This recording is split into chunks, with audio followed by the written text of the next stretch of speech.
que vous aurez défini ici. Ensuite, il y a cette petite case à cocher où vous pouvez décider d'afficher ou de masquer les titres de vos modules. Cela dépend vraiment de vous, mais nous vous recommandons de les afficher si cela peut aider vos étudiants. Tout en bas, vous trouverez un espace pour ajouter un code dans le pied de page de la formation. Vous pouvez l'utiliser pour ajouter un pixel Facebook ou tout autre type de tracking. Une fois que tout cela est rempli, il vous suffit de cliquer sur Enregistrer et votre formation sera créée. La formation est créée par défaut inactive. Pour l'activer, il suffit d'aller dans le menu et de cliquer sur Activer, puis de confirmer. Une fois activée, si quelqu'un y a accès, il pourra la voir dans son tableau de bord étudiant. Bien, jetons maintenant un coup d'œil à l'intérieur de la formation. Les formations sont constituées de modules et les modules contiennent des chapitres. Je vais créer un premier module et le nommer module 1. Si vous développez ce module, vous aurez la possibilité d'y ajouter des chapitres. Une fenêtre va s'afficher vous permettant de nommer vos chapitres et de choisir un template. Pour l'instant, nous avons le choix entre 3 options, mais n'oubliez pas que vous pourrez les modifier complètement par la suite. Cliquez ensuite sur Enregistrer et continuez à ajouter vos chapitres. Vous pouvez ajouter un autre module par exemple, avec encore d'autres chapitres, et vous pouvez le rendre aussi long que vous souhaitez en fonction du sujet traité. Comme vous pouvez le voir, même si le cours est actif, les chapitres individuels ne le sont pas.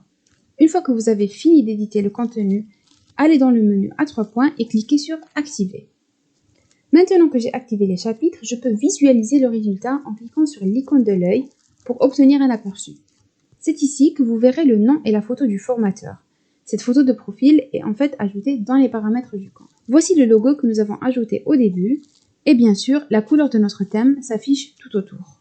Pour se déplacer dans les chapitres, vos étudiants peuvent cliquer directement sur celui qui les intéresse ici à gauche et pourront accéder à son contenu.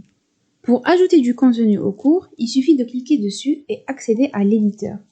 Cet éditeur est très similaire à notre éditeur de tunnel et fonctionne exactement de la même manière. Il vous suffit de glisser-déposer les éléments dont vous avez besoin. Une fois que vous êtes satisfait de votre conception, vous pouvez enregistrer les modifications et quitter.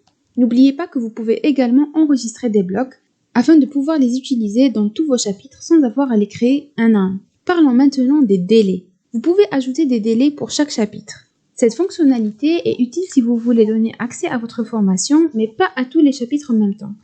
Par exemple, peut-être que vous avez vendu votre formation à l'avance et que vous êtes encore en train de la construire. Alors vous voulez donner un accès à un nouveau chapitre tous les 7 jours. Ou peut-être que vous voulez simplement que tous vos étudiants avancent au même rythme. Pour ce faire, il vous suffit d'aller dans les paramètres du chapitre et d'ajouter votre délai. Disons que ce délai sera de 7 jours. Cela signifie que lorsque les étudiants accèdent au cours, ils ont immédiatement accès au premier chapitre. Puis, 7 jours plus tard, ils pourront voir le deuxième chapitre. Et si nous ajoutons un autre délai pour le chapitre suivant, disons par exemple 5 jours, cela signifie qu'ils auront accès à ce chapitre 5 jours après le deuxième chapitre. Il y a quelque chose de très important à noter ici, c'est que pour que ces délais fonctionnent, vous devez donner un accès distillé à votre formation. Ce choix s'effectue dans les paramètres de la page de paiement du tunnel dans lequel vous vendez votre cours. Si vous ne choisissez pas l'accès distillé mais l'accès total, les délais que vous ajoutez ici ne fonctionneront pas. Un autre aspect important à retenir est que les délais dépendent toujours de l'étape précédente. Cela signifie que les 7 jours que nous avons ajoutés ici commenceront à partir du moment où l'étudiant accède au premier chapitre. Puis, les 5 jours que nous ajoutons ici signifient que l'étudiant aura accès à ce chapitre 5 jours après avoir accédé au chapitre précédent, à savoir le chapitre 2. Il y a en fait 2 façons pour vos étudiants d'accéder à votre cours. La première consiste à acheter votre formation et la seconde consiste à les ajouter manuellement. Pour le faire manuellement, il vous suffit de cliquer sur « Ajouter des étudiants », puis de renseigner le nom de l'élève, son adresse mail et le type d'accès que vous souhaitez lui donner. Puisque nous avons ajouté des délais à nos chapitres, nous allons choisir un accès distillé, si nous voulons que les délais fonctionnent. Si ce n'est pas le cas, nous pouvons lui donner un accès total ou un accès partiel. Pour ce qui est de l'accès partiel, vous pouvez en fait choisir les modules individuellement auxquels vous souhaitez donner accès à votre élève, puis cliquer sur Enregistrer.